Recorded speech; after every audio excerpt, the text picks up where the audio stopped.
Today, I'm asking questions to Alison Alexander and Rox Burhans with Lancaster County Government that I have received from residents and chamber members on concerns of growth and development. And a lot of that's in the Indian Land area. So some of these questions come from residents that have not lived here a long time.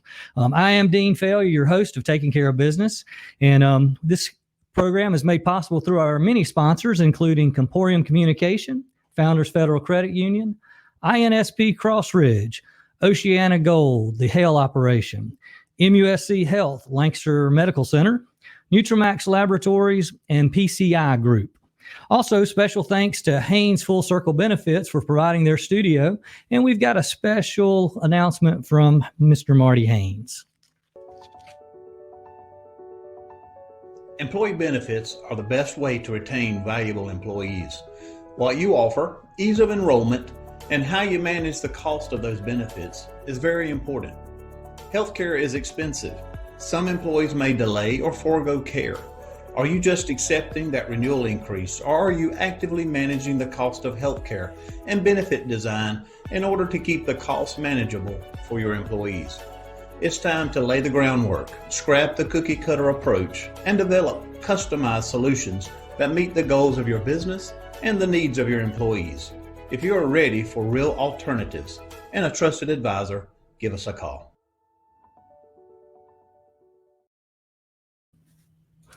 Thank you, Marty. So Alison Alexander joined Lancaster County as Deputy County Administrator in January of 2019. She's originally from Franklin, North Carolina, and attended Western Carolina University, receiving a Bachelor of Arts in English Literature and a Master of Public Affairs. From 2008 to 2013, she was the Assistant Town Manager in Waynesville, North Carolina. Love Waynesville, by the way. And prior to arrival here in Lancaster, she served as the Town Manager of Laurel Park. She is a credentialed manager by the International City County Management Association, and she resides in Indian Land. We've also got with us on the show Mr. Rox Burhans, who joined Lancaster County just 18 months ago as the Development Services Director. His primary goal is to ensure the land development and building construction processes are undertaken in a coordinated and efficient manner. Prior to joining the county, Mr. Burhans was the Planning Director for Indian Trail, North Carolina, and held 2 staff-level positions with municipalities in South Carolina and Washington State. Mr. Burhans holds a Master of Science degree in Urban and Regional Planning from the University of Tennessee and a Bachelor of Arts degree in Political Science from Florida State University, which tells me that you're neither a South Carolina or Clemson football fan. He is also a certified planner with the American Planning Association and a board member with the Lindsay Pettis Greenway. So we're going to get started with the questions, and these are actual questions, Rox and Alison, that I have had directed at me over the last 10 years of being here in Lancaster County. Now, you're going to think I'm lying, but people have said this, okay? So here's the first one, Rox. This one's for you, okay? So I moved here 2 years ago, and from driving around Indian Land, it is obviously full. So why do you keep letting more people move here? Well, I think it's a question we hear ourselves from time to time. And so I would say that, look, the Indian Land community and really the greater Lancaster County has a tremendous quality of life to offer folks in the Charlotte metro region. And so, yeah, the Indian Land area has a good reputation for great schools, lower taxes, and just a general good quality of life. And so that those natural attributes are going to attract families to want to move here, as well as business owners to want to invest here. And so I think it's natural that folks will we will continue to see growth here. And it's our jobs to certainly help better plan for that growth and make sure the infrastructure is there, but also listen to our citizens' concerns to ensure that they're addressed as well. Sure. Well, and okay, so here's a follow-up to that, and this might allow you to speak a little bit to what you can and can't control under that development services title of yours. Why do you allow people to sell their land to developers knowing that they're just going to build more housing subdivisions? Why do you do that? Well, we are firmly in the belief that folks should be able to sell their property to whomever they choose, and so that's an inherent right, and that we do not wish to certainly stand in the way of it. Sure. Now that's a very fair response, and I think most people that own property in Indian land would prefer to be able to sell it to whomever they wish. So that makes perfectly good sense. All right. So here's another one, and then we're going to kind of get into some more serious questions. Why can't the roads be widened and the infrastructure added before any more construction is done? Certainly, and that's a comment or a question that I get asked in really every planning position I have ever held. And so one is, the major roadways within our community are maintained and operated by SCDOT. And we would certainly widen them or work with SCDOT to help widen them as soon as we possibly could if the funds were there. But unfortunately, the funding mechanisms within South Carolina, as well as many other states across the country, is you improve roads that are failing, not roads that are succeeding. And so we wish that was a little different, and the funding was there to widen roads in advance of growth, but that's not how the funding mechanisms work at the local, state, and national level. Sure. And also, I mean, am I not right that they're constantly counting the traffic patterns, the number of cars on the roads at certain times of the day, and it's really got to hit certain trigger points before a road even pops up to even get on the list. And then it's a matter of finding the funding for it once it even gets on the list. So that's why I think many citizens get frustrated, because it's like, wow, I mean, well, it's been overcrowded for 5 years. Well, yeah, it didn't get on the list until 5 years ago, and now we found the funding. Is that essentially the way it works? I think it's a great way to capture it. If you ever see those black little cords on the travel lanes, usually those are traffic counts, and so those are taken oftentimes annually or biannually to monitor traffic and growth. And certainly, while the expense to widen roads is great, and it does take a long time to improve the roads in that manner, don't think that safety isn't monitored continuously. And if there's certainly an identified safety issue, the state and the county are usually pretty quick to respond to those to address safety issues. Sure, absolutely. All right, so I lied. Here's another question. I forgot that I had this one, and I like this one particularly. Why do you this is from a Lancaster proper resident, why do you let all the new restaurants locate in Indian Land? Now, I've had the Indian Land resident ask, how many gas stations do you think we really need in Indian Land? So explain how things get located somewhere in the county. I mean, really, we could go into zoning and planning and zoning, but I think really the most simplest way to respond to that is restaurants and new businesses are going to follow the rooftops. And the Indian Land area is where most of the growth is occurring in the county. And so that's why you're going to see a lot of the restaurants, particularly national chains, chase those rooftops and serve those needs, versus having as many come down to the city of Lancaster, which is a great community, and we welcome them to come down to the city, but it's not experiencing the same pace of growth that the Panhandle area is. I got you. So Alison, we're not going to let you off the hook and sit there. You are much more attractive than either Rox or I, but you're going to get to say something. So now I don't think this is necessarily a fair question, but I think it's something that you and I have talked about, Alison. For some that show up at county council meetings, you hear them mumbling either or out loud saying there just seems to be no plan for growth in Lancaster County. It just simply, county government seems to just approve and approve and approve, and then try to react to the overgrowth. Talk a little bit about what you guys are doing to kind of plan for the future, to kind of get either ahead of it or to maintain it. I've always said, from a Chamber of Commerce perspective and an economic health standpoint, growth is a good thing as long as it's good quality, sustainable growth. And I know that's something that I've seen Rox do in other communities, and y'all are really kind of putting us in a position, I think, to do that going forward. So I think we're moving in the right direction. Talk about that a little bit for me. Sure. Lancaster County has had plans in place to address just development in general and land use and transportation for years. One thing to keep in mind is that what makes Lancaster County attractive to the people who live here and the people who move here makes it attractive to a lot of people. It's the location towards jobs. It's the rural living. It's kind of the best of both worlds for a lot of people. And so our growth is at a level that's higher than almost anyone else in the country. One of the stats I read recently, we are the 37th fastest growing county by population in the country. And so we have efforts underway, both through development services, but through some of our budgetary processes to make sure the county stays ahead of this growth or at least keeps pace with it. So what do I mean by that?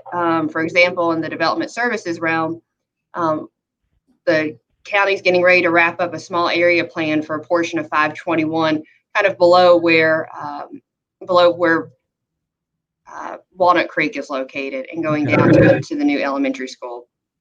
Then the county is also has underway a review of the UDO. When I say UDO, that's the laws that regulate how people use their land. And so everybody's very interested in that. If you're a property owner, if you care about where businesses are located or what they look like, that's the controlling document. So that review is underway. And then more broadly, we're doing some internal planning in terms of making sure our departments have the manpower and the equipment to be able to repair the roads or to be able to maintain the parks. If parkland is added, where does that parkland get put in place in the county? And what is the plan to fund that? In 2018, the voters approved a referendum to issue bonds for recreation projects. And so we are at the final stages of design for a rec park, a soccer complex in Indian Land on Harrisburg Road, and then a similar park in Heath Springs. And we have plans underway, design plans underway for an expansion of the Indian Land Rec Center. And those were tied directly to that recreation bond. That also funded the Lindsay Pettis Greenway, or significantly funded that project as well. I don't know would you like me to go into the other projects? Yeah, hang on just a second on that. Let's save that for 1 second. All right. You mentioned, the 2018 ballot initiative that was the overwhelming victory.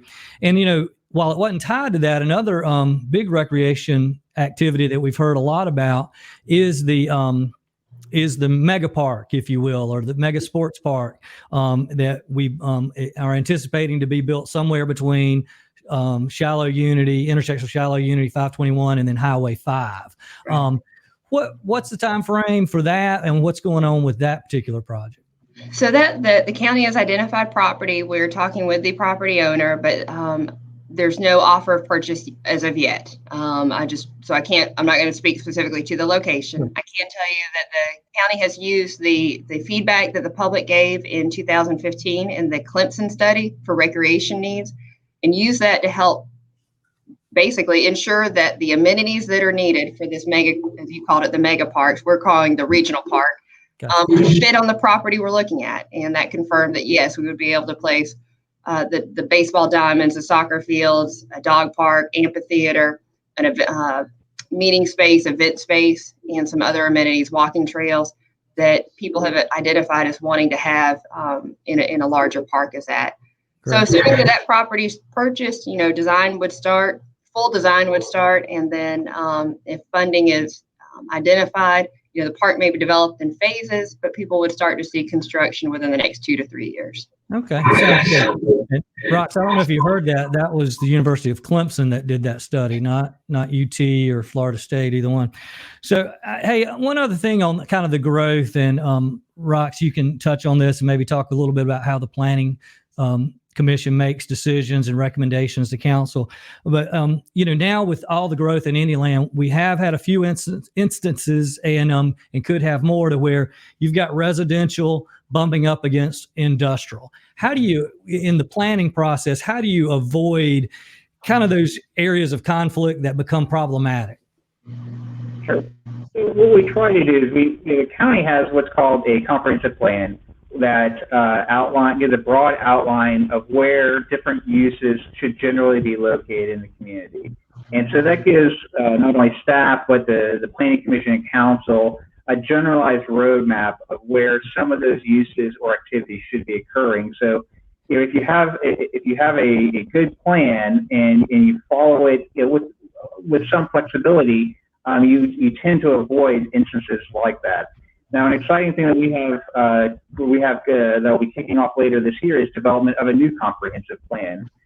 We recognize the tremendous growth that's going on in the Panhandle. but we also recognize the different needs of the other areas of our community.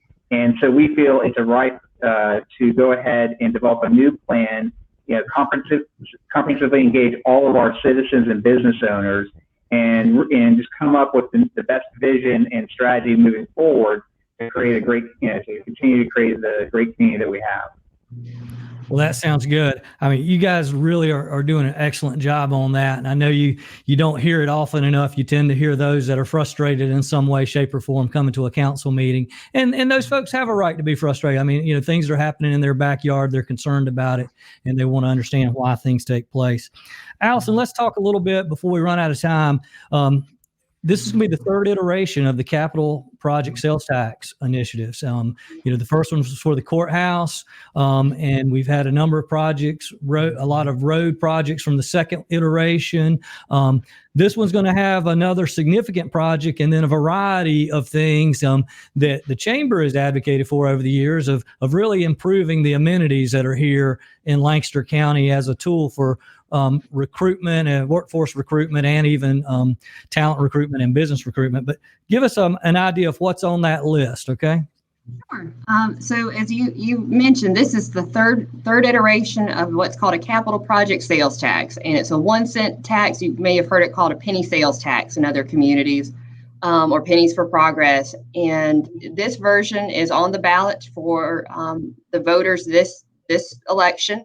So if you're early voting, you'll see it. If you're voting on November 3rd, it will be there on the ballot. You do have to click through several screens, so just make sure you do click through to the end to register your vote. But voters are going to be presented with a slate of projects, and these projects were selected by a committee of citizens that were appointed by the county council as well as the municipalities in the county. And it was an open application process for nonprofits and also departments within the county. And the slate is listed in order of priority. And so funding will go to projects in the order in which they are listed in the ballot question. So what are these projects? Number one is the detention center. I'm hoping that most people don't have opportunity to visit the detention center, but if you do, you are aware, or you may have been made aware through the news coverage, Lancaster County is out of space. As the population has grown, so is the need for all of our services, including detention space. And as a government, we have a responsibility to provide people with a safe place to be detained when they're in our custody. And so this is really to meet that need and provide a safe place for the detention workers when they're there taking care of those people as well. Yeah, well, I've been in and out of that facility 12 times over the last 12 years. I know that will shock many people. Leadership Lancaster, we visited each year, and everybody's gone through that. And so I would say anybody that's gone through Leadership Lancaster in the last 15 years would say that our detention center needs are overdue. So let me ask you this before you move on to the next project. This is such a great need. If this ballot initiative gets voted down, the county's still going to have to build this. You just got to figure out a different way to pay for it. So this is going to hit the taxpayer from a different direction. Is that not right? That's correct. It will be paid for through the property tax. Okay. So this is one of those projects. It's going to happen no matter what. It's just, is this choice going to be, you're going to fund it through your sales tax or you're going to fund it through a property tax? Okay. All right. Go on with the rest of the list. Sorry. All right. Well, I'm not going to read every project. We've got 14 projects on the slate, but they fall into highlights. Yeah, they fall into really three buckets. So the first is public safety. It's the detention center, but that also includes the magistrate's court, and also 2 EMS stations, one to replace the current station in Heath Springs and give it a more modern and larger station so we can better run multiple crews out of there when we need to. And then the second is a new station on Van Wyck Road. Again, that's meeting the needs of the growth area. And then we have about 6 projects that fall into what I would call the transportation bucket. You've got $13 million for road rehabilitation or resurfacing, and that's everything from county roads, city and town roads, and SCDOT. And we do have a map on the county website that shows where those roads are located. And then the other significant transportation project is widening 521 from 4 lanes to 6 lanes from the border with North Carolina down to Marvin Road. Then we've got inside the city of Lancaster, we've got improvements, safety improvements for pedestrian crossings at USCL across Highway 9. Helps fund phase 2 of the Lindsay Pettis Greenway. streetscapes improvements to the 100 block of West Gay Street in Lancaster, and then construction of a new hangar at the airport. And again, as you talked about business recruitment and retention, that's part of the strategy there. And then the third bucket, not the least, but there's the third bucket, is what I would call kind of the amenities or the community improvements. So that's a health education facility to help support the nursing program at USCL. I think that's important to everybody who cares about their own health care and those of everyone else. The town of Van Wyck submitted an application for funding for a community park. So that's one of the improvements. The county would like to replace the natural fields at Walnut Creek Park with artificial turf fields. And then finally, the Council on Aging submitted a request to fund the construction of a new senior center in the Indian Land area. As the population grows, so is our population of senior citizens or experienced people. And so we want to make sure we're able to accommodate them as well. So I'm happy to talk about any of those projects in general, but I just want to refer people, if they have questions, that they haven't voted, we've got information on the county website, and it doesn't advocate one way or the other. It's just, here are the projects, here's the funding request amount, and here's how your dollars will be spent. Well, right.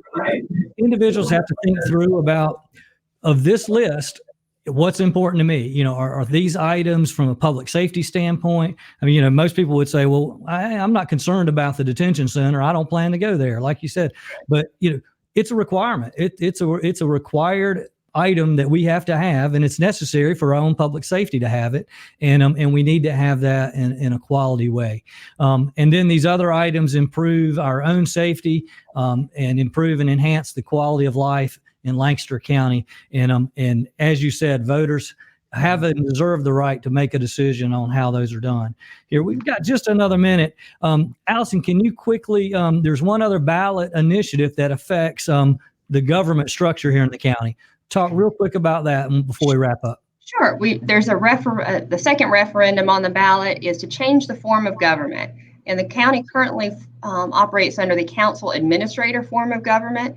And the ballot question is, does the county want to switch to the county manager form of government?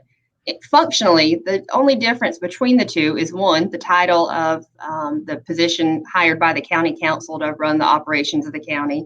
And two, county council would be able to, under the council manager form of government, be able to decide if the positions of auditor and treasurer are elected or appointed by the council. Currently, both of those positions are elected. And if this referendum did pass, it would not affect the current terms, but would go into effect at the end of the current terms. So nobody would lose their job, November 4th because of this ballot. Gotcha.